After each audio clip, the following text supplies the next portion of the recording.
Hai, selamat sore bersama saya Ar dalam acara Coffee Talk with Royal Botanica Park by Royal Sumatera. Coffee Talk merupakan program podcast dari Royal Botanica Park untuk memberikan informasi dan mengedukasi masyarakat mengenai healthy lifestyle di Royal Botanica Park by Royal Sumatera. Nah, kali ini Ar kedatangan seorang narasumber yang hebat yang akan memberikan edukasi dan fakta-fakta menarik mengenai Green Building Council Indonesia atau GBCI. Beliau perwakilan dari GBCI untuk menjelaskan dan memberikan kita informasi terkait Green Certificate yang didapatkan oleh Royal Botanica Park by Royal Sumatera. Nah, kali ini Ar berada di Clubhouse Golf Course Royal Sumatera dengan Bapak Windu Terkelin Ginting STMM PPGP selaku perwakilan Green Building Council Indonesia GBCI yang mengeluarkan Green Certificate untuk Royal Botanica Park by Royal Sumatera. Apa kabar Bapak? Baik, Bang Ar. Ya, Puji Tuhan ya Bapak. baik. Nah, pastinya teman-teman nih, masyarakat yang sedang melihat podcast ini pasti bertanya-tanya, apa sih itu sebenarnya Green Certificate yang dikeluarkan oleh Green Building Council Indonesia? Pasti Ya, nih Bapak, karena sounds-nya itu masih terlihat asing. ya, Nah, baik. dalam acara podcast ini kita mengedukasi masyarakat dan orang-orang di sekitar di seluruh Indonesia agar mengetahui apa itu Green Certificate. Nah, sebelumnya Bapak, Ari ingin bertanya nih Pak, Balik. apa itu sih Green Building Council Indonesia Pak? Oke. Baik, sebelumnya saya ucapkan terima kasih untuk Royal Sumatera yang sudah mengundang GBCI ya di kondisi cuaca yang indah ini. Jadi, Bang Ar, Green Building Council Indonesia itu merupakan eh, anggota tetap dari World Green Building Council. Jadi merupakan suatu organisasi internasional dunia. Dan di Indonesia eh, di tahun 2009 GBC itu sudah berdiri. Nah, jadi Green Building Council Indonesia itu dibentuk oleh multidisipliner ilmu, ya baik dari eh, teknik sipil, arsitektur, teknik lingkungan. Jadi mereka berkumpul bersama untuk membahas dan eh, membentuk suatu sistem alat ukur bagaimana penerapan bangunan gedung hijau. Dan GBC itu sendiri dibentuk dari 50 ahli multidisiplin dan 21 corporate founder yang sangat peduli terhadap bangunan gedung hijau ke depannya. Jadi untuk GBCI tentu fokus utama di dalam GBC itu adalah yang pertama dia melakukan yang namanya diseminasi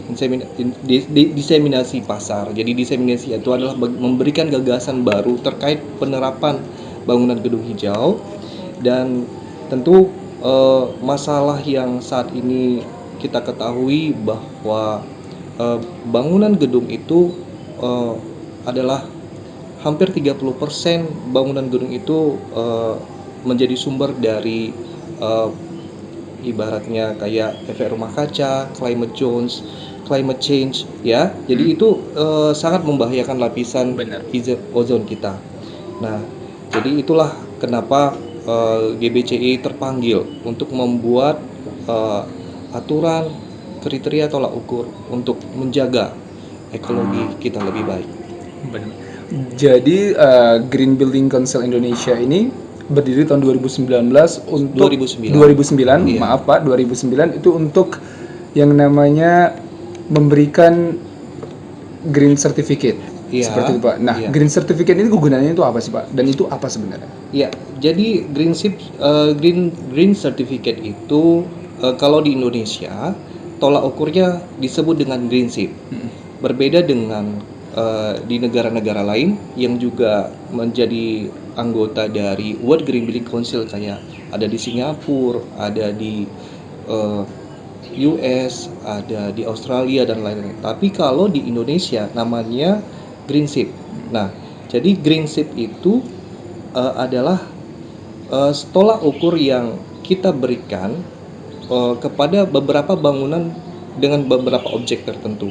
Contohnya ada namanya green chip untuk new building, bangunan baru, ada green chip existing building atau bangunan yang sudah berdiri, ada dia green chip untuk interior space atau ruangan interior, dan ada dia greensip untuk kawasan. Begitu. Nah, jadi tujuan kita untuk mensertifikasi bangunan itu, ya, untuk membentuk suatu greensip certificate itu sendiri adalah melegitimasi green performance dari satu gedung. Jadi semakin kita itu punya legitimasi atau mensahkan, atau dengan adanya aturan-aturan, itu akan semakin performs gedung itu semakin baik. Baru yang kedua, memberikan keyakinan kepada penyewa. Kalau misalnya kalau developer itu berarti pembeli bangunan, ya. Jadi dia memberikan keyakinan kepada pembeli bangunan terkait kinerja properti itu dalam jangka panjang. Nah, jadi baru yang ketiga yang tidak kalah pentingnya adalah sustainable business itu akan berlanjut. Jadi akan terciptanya sustainable business dalam jangka panjang, begitu. Oh, nah, jadi Pak, kenapa sih green certificate ini harus dikeluarkan? Tadi Rahmat lihat dengar nih ada di Singapura, ada Iya. di Amerika, tetapi dengan nama-nama lain. Nah, Iya, di benar. Indonesia sendiri kita sebut Namanya dengan namanya Green Green Ship Certificate. Iya, benar. Nah, itu tadi kenapa kita harus dilakukannya Green Certificate? Hmm. Apa itu seharusnya untuk seluruh perumahan atau hanya beberapa? Atau bagaimana Pak? Iya. Jadi kalau Green Ship Certificate itu adalah salah satu eh, penghargaan yang diberikan kepada objek bangunan eh, yang memenuhi kriteria-kriteria tertentu. Ya, jadi tidak semua bangunan itu dia layak mendapatkan sertifikat. Nah, jadi yang namanya mungkin selama ini kita itu berpikir green ship atau green bangunan. Jadi cukup dengan bangunan hijau saja atau cat warna Jadi warna hijau, hijau, ya ya. benar. Jadi ternyata tidak sesederhana itu untuk menjadikan suatu bangunan itu disebut dengan green building. Begitu, bangunan hijau. Gitu, Bang. Oh, berarti tidak semua ya Pak. Ada Iya. penilaian-penilaian tersendiri. Ya, Nah, benar. untuk kategori penilaian untuk memperoleh Green Ship Certificate ini seperti apa tuh Pak? Ya, seperti yang tadi saya sampaikan Bang Ar, bahwa penilaian green ship itu terbagi atas 4 jenis objek, ya. Nah, ada green ship untuk new building, existing building, interior space, dan green ship kawasan. Nah, khusus untuk green ship new building, existing building, dia itu ada 6 kriteria di dalam penilaiannya. Nah, jadi pada saat penilaian green building itu sendiri, yang pertama itu bukan dari bangunan itu sendiri, Bang Ar, tetapi berdasarkan tapaknya, pengolahan tapak. Nah, jadi baru yang kedua itu adalah konservasi energi, ya. Dan selanjutnya, baru setelah kita berbicara mengenai energi, kita berbicara dengan ruangan yang ber-AC, ya. Baru selanjutnya kita berbicara terkait selubung bangunan dalam peranannya berhubungan dengan arsitek, gitu. Dan harus sedemikian rupa didesain agar bangunan tersebut bisa mereduksi panas, gitu. Dan ini juga berhubungan dengan material, gitu Bang Ar. Nah, penggunaan material yang sehat dan mencegah material yang beracun pada bangunan itu juga menjadi salah satu kriteria dalam pengukurannya. Nah, baru selanjutnya, kriteria selanjutnya itu adalah mengenai material tersebut harus kita awasi dari pembuatan material itu sendiri, yang awal pembuatannya itu harus mencegah material yang menggunakan emisi yang emisinya rendah, begitu. Dan tentu saja material yang digunakan untuk green building itu harus perawatannya mudah, dan terakhir itu adalah kita harus mendayagunakan pengolahan air atau konservasi air. Dan terakhir, mungkin green ship juga mengacu kepada dari mulai dari desain, ya, pembangunan, pemeliharaan, bahkan sampai menjaga agar operasional bangunan itu dia menjaga konsistensi bangunan hijau itu tetap terjaga. Begitu, itulah kenapa kita itu oh, banyak kriteria-kriteria yang dilakukan di dalam pengukuran dalam suatu greensip. Itu khusus untuk bangunan. Gitu Bang Ar. Berbeda lagi kalau dia greensip kawasan. Nah, sesuai dengan saat ini kita berbicara terkait kawasan Royal Sumatera ya, yang dalam waktu dekat itu akan mendapatkan sertifikat greensip kawasan. Nah, itu lebih kompleks lagi dia nanti terkait tolak ukur penilaian di dalam mendapatkan sertifikat greensip kawasan itu sendiri. Gitu.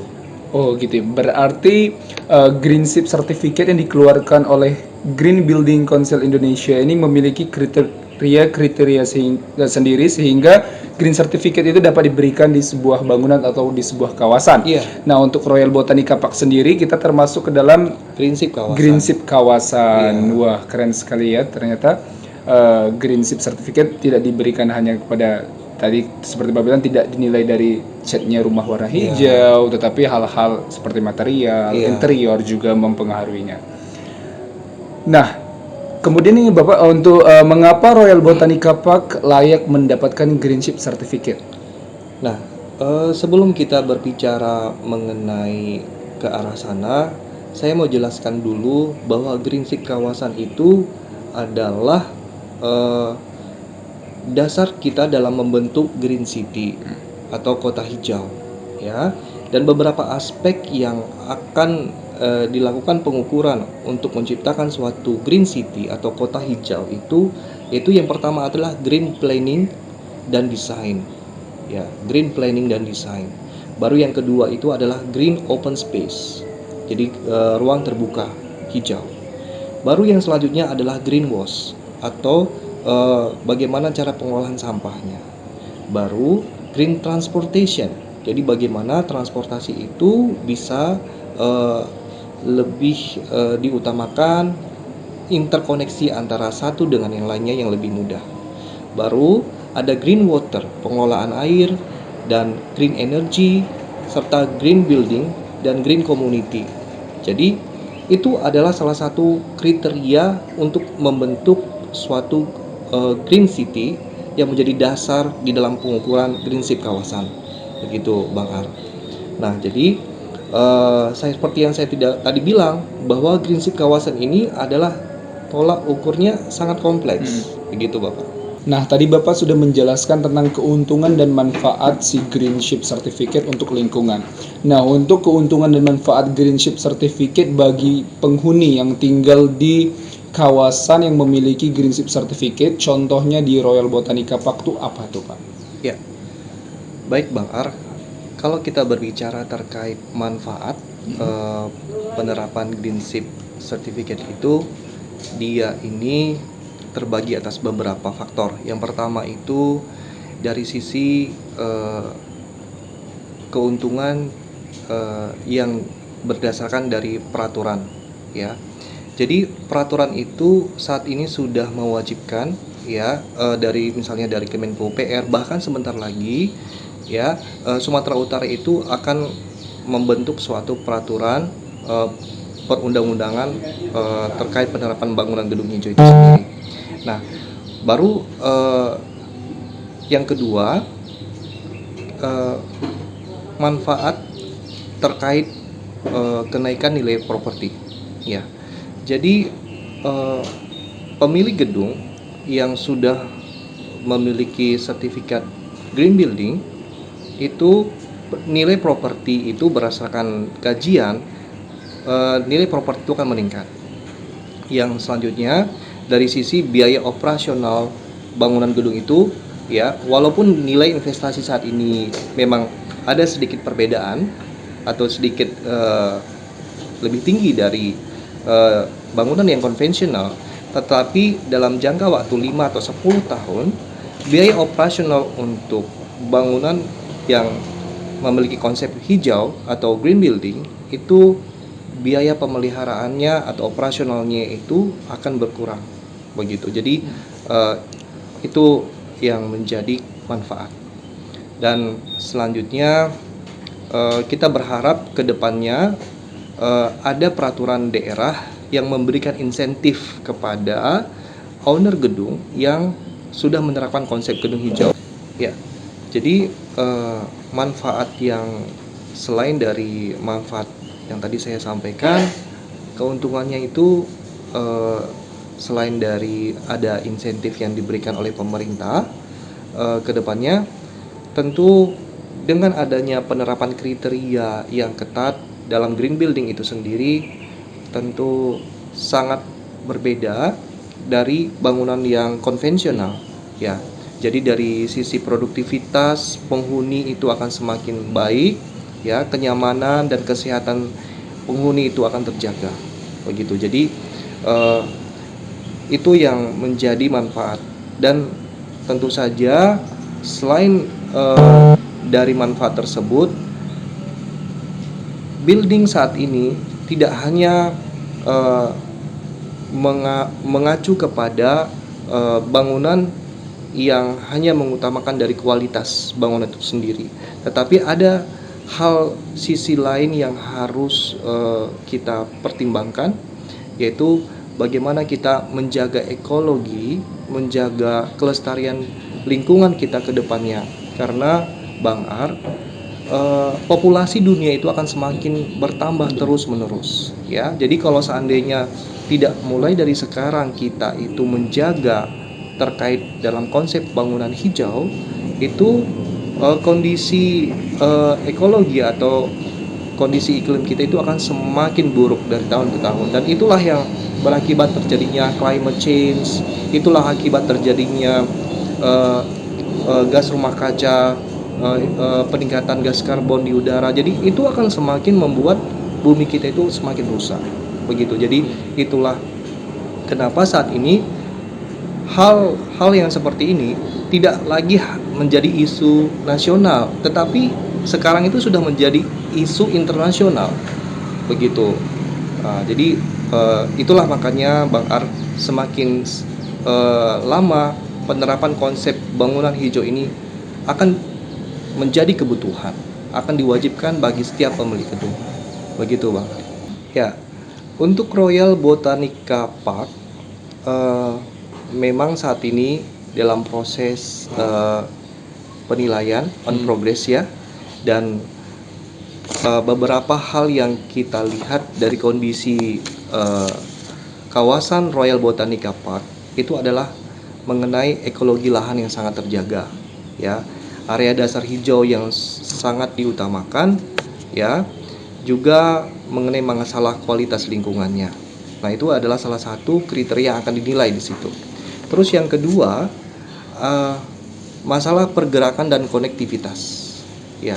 Pergerakan dan konektivitas di dalam kawasan Royal Botanica Park itu dia aksesnya itu mudah. Jadi antara satu dengan yang lain itu memudahkan. Baru yang ketiga itu adalah adanya manajemen dan konservasi air. Itu akan menjadi tolak ukur dalam penilaian kita. Nah, di sini ada yang namanya penggunaan air alternatif, ya. Nah, di sini kita menerapkan konsep bagaimana kita itu menampung air hujan atau manajemen limpasan air hujannya, baru pelestarian badan air dan lahan basah, ya. Saya lihat di kawasan ini mengenai masalah badan air dan lahan basah itu bisa dikelola, begitu, ya. Dan yang tidak terpenting di dalam kriteria pengukuran manajemen dan konservasi itu adalah bagaimana kita bisa memanajemen limbah cair itu sendiri. Nah, selanjutnya Bang Ali yang tambahan juga kenapa Royal Botanical juga bisa disesuaikan diharapkan untuk dapat sertifikasi Green Ship kawasan itu mengenai masalah building dan energi, ya, dari sisi konsep selubung bangunannya. Nah, itu bisa menerapkan konsep WTR atau bagaimana mengenai sistem pencahayaan selubung bangunannya, ya. Dan ya tentu di sini mengenai masalah pengurangan polusi cahaya dan suara itu sangat terjaga sekali, ya. Karena saya lihat di sini memang sangat teduh, begitu, ya Bang Arya. Dan tentu yang tidak kalah pentingnya ada yang namanya strategi kesehatan masyarakat.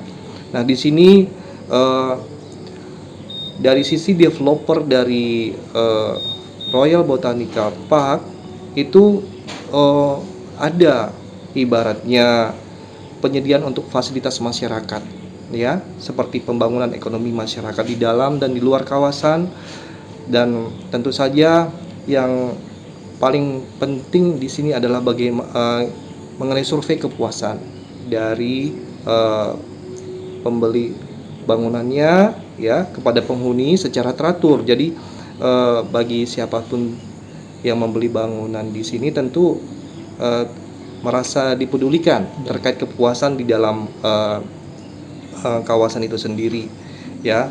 Itulah kenapa prinsip kawasan itu sangat kita anjurkan untuk para developer dan kawasan industri, ya.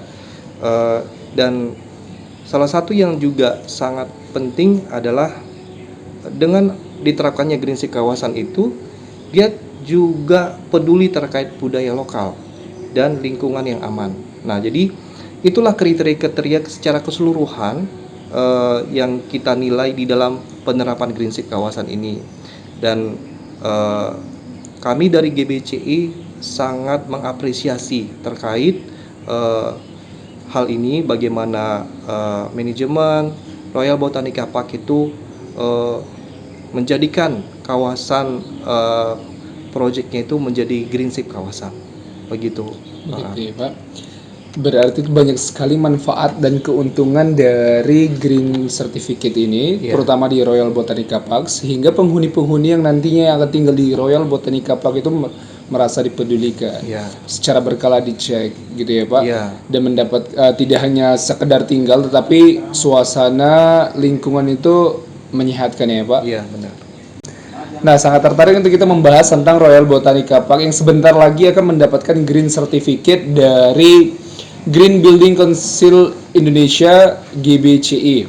Karena Royal Botanica Park ini tidak hanya membangun sebuah bangunan untuk hunian, tetapi juga menyediakan lahan untuk penghijauan.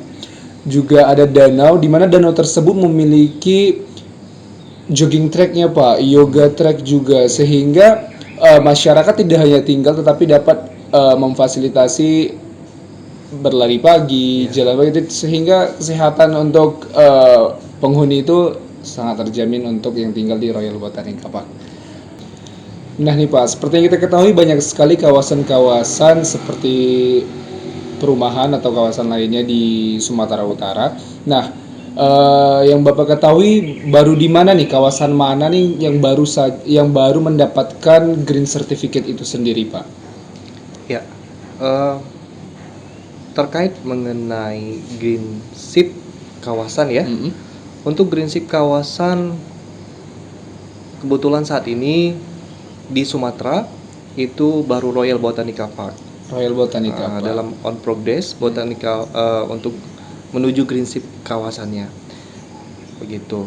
Tapi kalau untuk green ship new building itu sudah beberapa bangunan yang sudah juga on progress di Sumatera Utara. Makanya nanti kita harapkan semakin banyak pelaku gedung atau owner gedung itu lebih peduli terhadap kualitas bangunan dan kepedulian terhadap lingkungan itu lebih terjaga. Dan tentu saja kepada penghuninya atau yang menjadi pemilik dari bangunan itu sendiri, dia merasa lebih sehat dan produktivitas terjaga, begitu. Berarti tanpa disadari bahwa developer dari Royal Sumatera ini tidak hanya mementingkan untuk dirinya aja, tetapi mementingkan untuk si penghuni nantinya ya Pak, sehingga diterapkan diterapkan Green Ship Certificate untuk si Royal Botanica Park. Nah, sangat menarik ya perbincangan kita pada hari ini mengenai Green Certificate, khususnya yang akan didapatkan oleh Royal Botanica Park, yang sangat berguna untuk penghuni Royal Botanica Park. Sehingga untuk penghuni-penghuni lainnya yang mungkin sedang mencari hunian ya Pak, atau belum memiliki hunian boleh nih menjadikan Royal Botanica Park sebagai hunian masa depannya, karena tidak hanya mementingkan kalian tinggal tetapi mementingkan untuk ekologi, climate change tadi ya Pak, dan banyak lagi, sehingga kita tuh merasa nyaman dan terjaga dan juga menjaga bumi ini ya Pak, seperti itu. Nah nih Pak, ada nggak kesimpulan dari Bapak sendiri untuk hal yang menyaksikan Coffee Talk ini mengenai healthy lifestyle by Royal Botanica Park Pak? Ya, jadi ada beberapa hal yang mau saya sampaikan, bahwa green building ini atau bangunan gedung hijau ini bukanlah sesuatu hal teori lagi saat ini, tetapi ini menjadi suatu kebutuhan pada zaman saat ini, Bang Ar, karena dengan adanya pemilik gedung yang peduli terhadap penerapan bangunan gedung hijau, itu akan menyelamatkan kita dari resiko-resiko kerusakan bumi kita, seperti climate change, terus adanya gas efek rumah kaca, dan tentu saja akan mengurangi terjadinya virus dan hal-hal yang membahayakan kesehatan manusia ke depannya. Ya, jadi itu harapan kami agar kiranya bumi kita semakin sehat dengan adanya penerapan konsep bangunan gedung hijau. Wah, perbincangan sangat menarik mengenai healthy lifestyle bersama Royal Botanica Park by Royal Sumatra. Di podcast kali ini kita menceritakan tentang healthy lifestyle bersama Royal Botanica Park mengenai Green Certificate yang dikeluarkan oleh Green Building Council Indonesia, yang memberikan kita wawasan baru sehingga pikiran kita lebih terbuka untuk memilih hunian masa depan yang seperti apa, untuk memilih hunian seperti apa yang tidak hanya memikirkan tentang kita tempat tinggal, tetapi memikirkan untuk masa depan dan bumi kita. Baik Pak Windu, terima kasih atas segala informasi dan info-info menarik terkait Greenship Certificate yang dikeluarkan oleh Green Building Council Indonesia atau disingkat dengan GBCI. Tetapi tanpa terasa waktu sudah semakin larut, semakin sore ya Pak. Terima kasih atas kehadirannya di Royal Botanica Park by Royal Sumatra. Kita akhiri Coffee Talk kita kali ini, tetapi akan ada Coffee Talk bersama Royal Botanica Park by Royal Sumatra di kemudian harinya atau di episode-episode selanjutnya, yang tetap akan berbincang mengenai healthy lifestyle bersama Royal Botanica Park by Royal Sumatra. Baik Pak, terima kasih atas hadirnya Pak. Ya,